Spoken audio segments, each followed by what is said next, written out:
कलकत्ता के बहुत अच्छे एस्ट्रोलॉजर है, सीएम हाउस में जाते थे, गवर्नमेंट में उनकी बड़ी अच्छी पहचान थी। अब तो खैर बुजुर्ग हो गए वो, तो अपने किसी प्रॉब्लम की वजह से उन्होंने मुझे कहा गुप्ता जी मैं आपसे बात करना चाहता हूँ। तो उन्होंने अपनी भी कुंडली दिखाई। मैंने उनको कहा मैंने आने वाले समय के अंदर आपके कैंसर की संभावना बन रही है, लेकिन अभी टेस्ट मत कराना आप, इस डेट के बाद में आप टेस्ट कराना, आपको कैंसर डायग्नोस होगा, स्टार्टिंग एज का होगा, 6 महीने बाद में आप ठीक हो जाएंगे। और वो हुआ। क्योंकि ग्रहों का कॉम्बिनेशन, अब इस कॉम्बिनेशन को बताता हूं, मंगल राहु सूर्य ये 3 ग्रह, इनका कॉम्बिनेशन ये कैंसर का कारक है। लेकिन अच्छी स्थिति में कारक नहीं है ये। अगर ये बुरी स्थिति में मारक बन करके 6ठे 8वें या 12वें भाव में हो, वहां से संबंध बना रहे हो, और उस समय जिस समय भी उसको इस दशा आएगी, उस समय पर उस व्यक्ति के कैंसर डायग्नोस होने की, लाइफ थ्रेटनिंग डिजीज होने की पॉसिबिलिटी मोर देन 99% होगी। अब अगर इस एस्ट्रोलॉजी विधा का प्रयोग हम इसलिए करें, कुंडली में योग बन रहे हैं और उससे पहले से हम प्रिकॉशन लेके चले, उन ग्रहों का उपाय करें, तो वह एक्टिव नहीं होगा वो समय, क्योंकि कैंसर सेल हम सबकी बॉडी के अंदर है। एक्टिव नहीं है इसलिए हम ठीक है, एक्टिव हो गया तो हमको कैंसर हो गया। तो अगर ग्रहों का इलाज किया जाए, मेडिकल एस्ट्रोलॉजी की जब बात करते हैं, तो उससे हम अपने आप की सुरक्षा कर सकते हैं। ज्योतिष विधा के अंदर भी 3 तरह की चीजें हैं। ये होगा ही होगा, ये नहीं होगा, ये हो सकता है।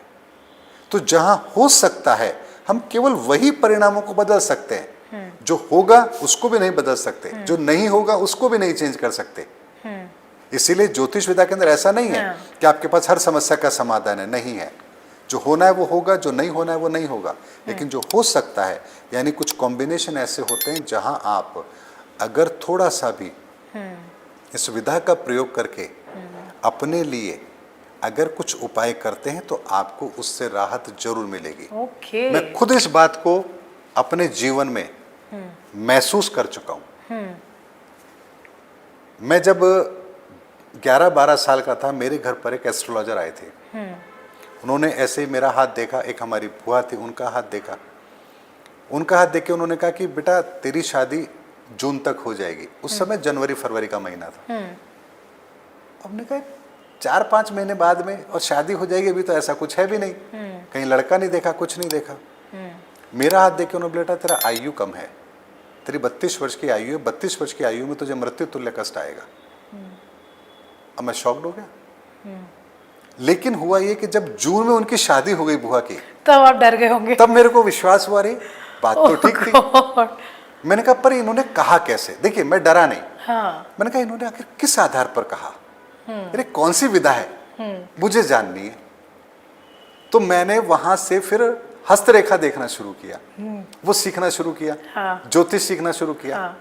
ज्योतिष को जब मैंने सीखा तो मुझे पता लगा कि मेरे सूर्य की दशा 32 साल की उम्र में आएगी, और सूर्य मेरी कुंडली में मारक है, 12th हाउस में है, और यहाँ पर यह स्थिति बनेगी, यानी मुझे मृत्यु तुल्य कष्ट आएगा। और सूर्य अग्नि का कारक है, ऊर्जा का कारक है, और 12th हाउस मृत्यु का कारक है। मृत्यु तो अर्थ का होता है, लेकिन 12th हाउस में दुर्घटना का कारक होता है। मैंने कहा कुछ ना कुछ तो ऐसा गड़बड़ जरूर होगा।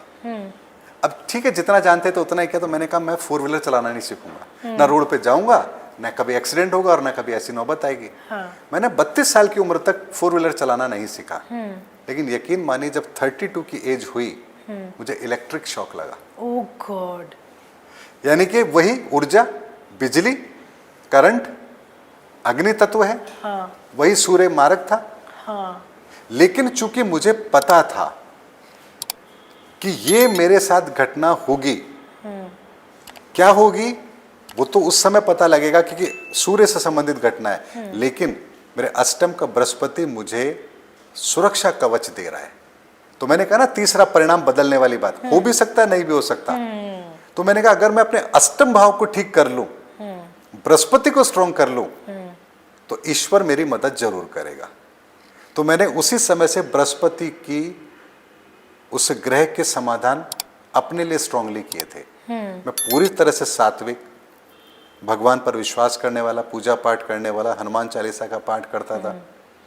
अपने हर उस नियम का पालन किया जिससे मेरा बृहस्पति स्ट्रांग हो।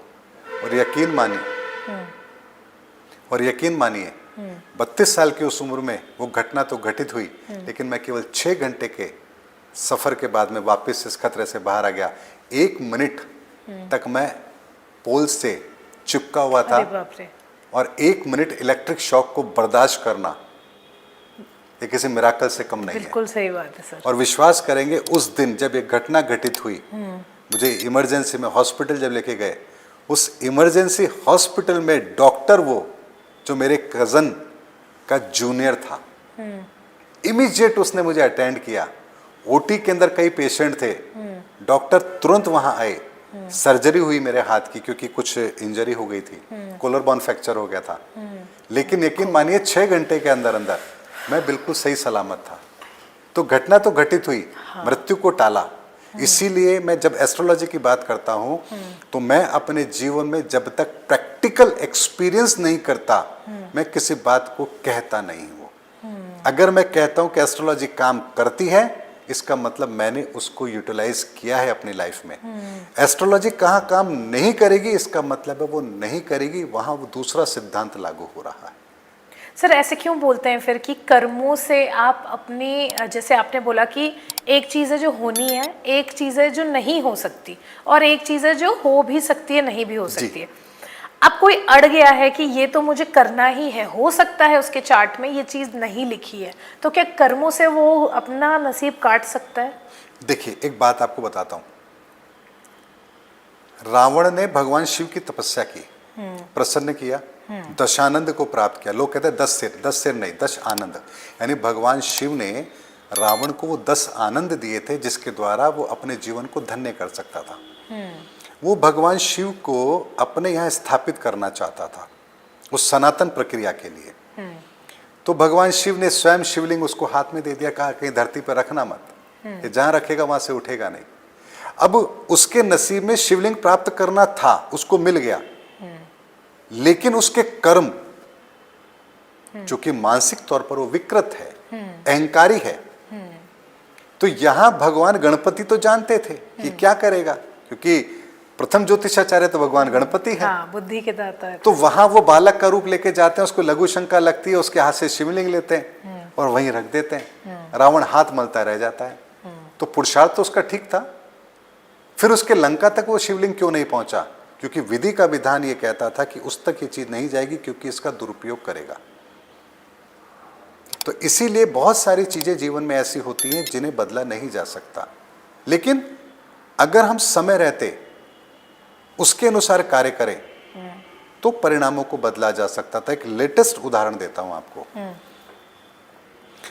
2022 अक्टूबर 2022 में मैंने एक वीडियो बनाया था अपने यूट्यूब चैनल पर। मैंने कहा था कि इस साल, अब के आने वाले समय के अंदर जो 2024 में इलेक्शन होंगे, उस पर बहुत बड़ा खतरा मंडरा रहा है, क्योंकि अंगारक योग उस समय एक्टिव रहेगा ब्रह्मांड में। लोग बहुत भ्रमित रहेंगे। अगर 15 फरवरी से पहले चुनाव हो जाते हैं तो ये भारत के लिए अच्छा होगा, मोदी जी के लिए अच्छा होगा, हम सब के लिए अच्छा होगा, क्योंकि मजबूत सरकार मिलेगी। लेकिन अगर किसी कारण से 15 फरवरी के बाद 15 अप्रैल के बाद अगर ये चीज हुई, क्योंकि मई के अंदर इलेक्शन होने हैं, डिसाइडेड होता है वो, तो यहां परिस्थिति ऐसी बनेगी जो हमें 5 साल फेस करनी पड़ेगी। यकीन मानिए 15 फरवरी से पहले 3 स्टेट के अंदर इलेक्शन होते हैं। राजस्थान में होते हैं, वैसे तो 5 में हुए थे, पर हम 3 मेन लेते हैं। महाराष्ट्र के राजस्थान के अंदर हुआ, छत्तीसगढ़ हुआ और मध्य प्रदेश हुआ। 3 में से कितनी जगह आपको लग रहा था बीजेपी आएगी? दईसी था, लेकिन तीनों जगह आई। राजस्थान में कितने अच्छी मेजोरिटी से आई, क्योंकि ग्रहों का कॉम्बिनेशन अलग था। जब जून में इलेक्शन हुए, मई के अंदर इलेक्शन हुए और जून में परिणाम आए, अब की बार 400 पार रिजल्ट क्या रहा? बहुमत भी नहीं मिला। क्या कोई ऐसा रीजन था? नहीं, कोई ऐसी नेगेटिविटी थी? कुछ नहीं था। अच्छा लेकिन लोगों को भ्रम हो गया। अंगारक युग ने अपना काम किया, अरे तो संविधान बदल देंगे, इतनी सी बात ने काम किया और परिणाम क्या रहा? तो क्या हमारे सामने ऑप्शन नहीं था कि हाँ 15 फरवरी से पहले कराया करा जाए? लेते, हाँ। लेकिन हमने वैसा नहीं किया तो परिणाम वही घटित हुआ जो होना था। तो ईश्वर हमें संकेत, जिन चीजों को बदला जा सकता है, वहाँ ईश्वर हमें संकेत देता जरूर है, और यहाँ कर्म का सिद्धांत लागू होता है कि अब आप उसको मानोगे या नहीं मानोगे, क्योंकि ईश्वर ने हमें कर्म करने की स्वतंत्रता दी है, उसने हमारा हाथ कभी नहीं रोका। ईश्वर कभी ये नहीं कहता कि तू ये मत कर, वो आपको आपके भीतर बैठकर प्रेरणा देता है, ये मत कर, ठीक नहीं है। अब आप उसकी प्रेरणा को अवॉइड कर रहे हैं या मान रहे हैं, ये आपके ऊपर निर्भर करता है।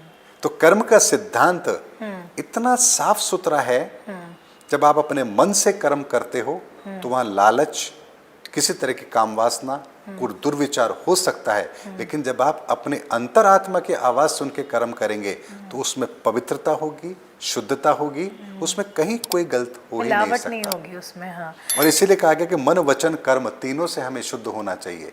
हमारा मन, वो भी शुद्धता के साथ विचार हमारे मन में आने चाहिए, हमारा वचन, हम जो कह रहे हैं वो भी शुद्ध होने चाहिए, और हमारा कर्म भी शुद्ध होना चाहिए।